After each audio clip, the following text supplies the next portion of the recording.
اعوذ باللہ من الشیطان الرجیم بسم اللہ الرحمن الرحیم۔ السلام علیکم۔ 10th کلاس تعلیمات اسلام میں ہم جہاد کے متعلق پڑھ رہے ہیں۔ اللہ تعالیٰ نے انسان کو جو مال و دولت عطا کیا ہے اس کا مقصد یہ ہے کہ اسے اللہ کی رضا کے لیے اللہ کے راستے میں خرچ کیا جائے۔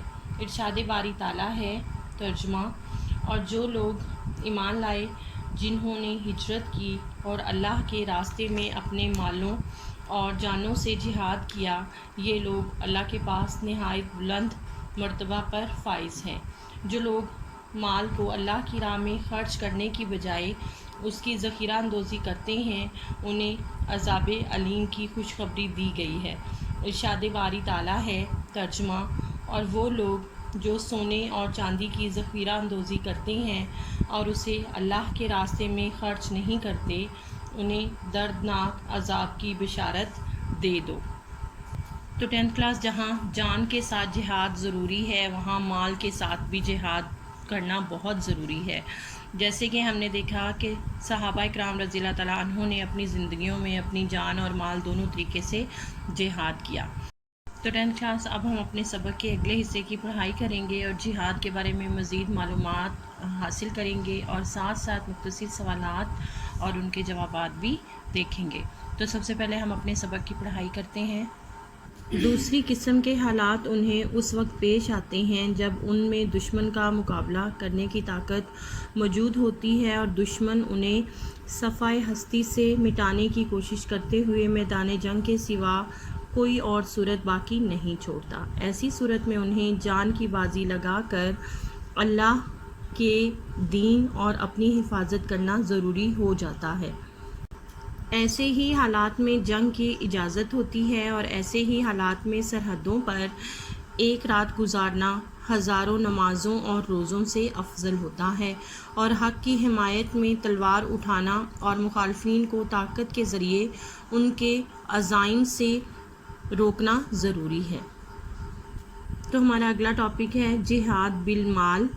جہاد بالنفس کے بعد جہاد بالمال کا درجہ ہے۔ دنیا کا کوئی کام پیسے کے بغیر نہیں ہوتا۔ اسلام، جس کا مشن تمام کائنات میں اللہ کا نام بلند کرنا اور امن قائم کرنا ہے، جانی اور مالی قربانی کے بغیر کیسے چل سکتا ہے؟ صحابہ اکرام رضی اللہ تعالیٰ عنہ نے جہاں جہاد بالنفس کے سلسلے میں بے مثال روایات قائم کی ہیں، وہاں جہاد بالمال کا بھی حق ادا کیا ہے۔ اللہ کے دین کی خاطر گھر بار چھوڑنا اور جنگ کی تیاری کے وقت گھر کا تمام مال، نصف مال یا خاصا حصہ اللہ کی راہ میں پیش کر دینا، حضور اکرم صلی اللہ علیہ وآلہ وسلم کے صحابہ اور اہل بیت کے حصے میں آیا ہے۔ جہاد یعنی قتال فی سبیل اللہ کی اجازت، یعنی وہ کون سی وجوہات ہیں یا کون سی صورتیں ہیں جس کی وجہ سے جو جہاد ہے یا قتال فی سبیل اللہ جو ہے اللہ کی راہ میں لڑنے کی اجازت کن صورتوں میں ملتی ہے۔ اب ہم اس ٹاپک کو پڑھیں گے۔ درج ذیل صورتوں میں سے کسی ایک کی موجودگی میں اعلان جنگ کی اجازت ہے۔ دشمن اسلامی ملک پر حملہ آور ہو، دشمن اپنے ملک میں اہل اسلام کو ظلم و ستم کا نشانہ بنائے اور دین پر پابندیاں عائد کرے، دشمن مسلمانوں کو بے گناہ قتل کرے۔ چوتھے نمبر پر ہے دشمن شکست عہد کا مرتکب ہو اور غداری کرے، فسادی اور خطرناک دشمن کی طرف سے حملے کا خطرہ ہو۔ جب اعلان جنگ ہو جائے تو ہر مسلمان مرد عاقل بالغ جو محتاج اور بیمار نہ ہو جنگ میں شریک ہونا واجب ہو جاتا ہے۔ یہ امیر المومنین کا کام ہے کہ جسے چاہے میدان جنگ میں بھیجے اور جسے چاہے پیچھے چھوڑے۔ ایسے وقت میں جنگ سے کترانا یا میدان جنگ سے بھاگ نکلنا نفاق کی علامت ہے اور اس قسم کی حرکت مومن کی شان کے خلاف ہے جو اپنا مال و جان اللہ کے ہاتھ جنت کے بدلے فروخت کر چکا ہے۔ تو 10th کلاس اب ہم اپنے سبق کے اس حصے سے مختصر سوالات اور ان کے جوابات دیکھیں گے۔ تو آج کا ہمارا پہلا سوال ہے، جان سے جہاد کرنے والوں کو دوسری قسم کے حالات کب پیش آتے ہیں؟ تو 10th کلاس ہمارے اس سوال کا جواب ہے، دوسری قسم کے حالات انہیں اس وقت پیش آتے ہیں جب ان میں دشمن کا مقابلہ کرنے کی طاقت موجود ہوتی ہے اور دشمن انہیں صفحہ ہستی سے مٹانے کی کوشش کرتے ہوئے میدان جنگ کے سوا اور کوئی صورت باقی نہیں چھوڑتا۔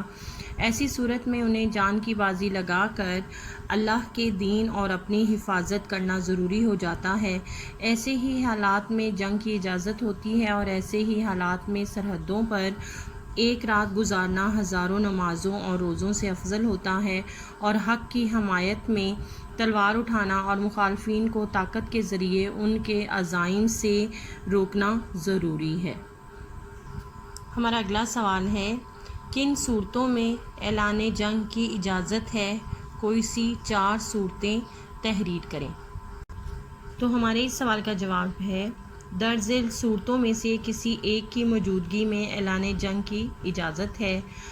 پہلے نمبر پر دشمن اسلامی ملک پر حملہ آور ہو۔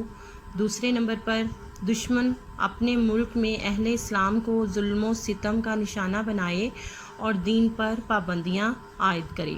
تیسرے نمبر پر یہ ہے کہ دشمن مسلمانوں کو بے گناہ قتل کرے۔ اور اس سلسلے میں ہمارا جو ہے چوتھا پوائنٹ ہے، دشمن شکست عہد کا مرتکب ہو اور غداری کرے۔ تو 10th کلاس آج کے سبق میں موجود میں نے کوشش کی کہ تمام مختصر سوالات جو بھی ہم اس سبق سے نکال سکتے ہیں وہ کریں۔ میں نے وہ آپ لوگوں کے لیے نکالے۔ امید کرتی ہوں آپ دھیان اور توجہ اور محنت لگن سے اپنے سبق کو یاد کرتی رہیں گی۔ آج کے لیے اتنا ہی، انشاءاللہ کل اپنے اگلے سبق کے ساتھ پھر ملیں گے۔ تو کل تک کے لیے اللہ حافظ۔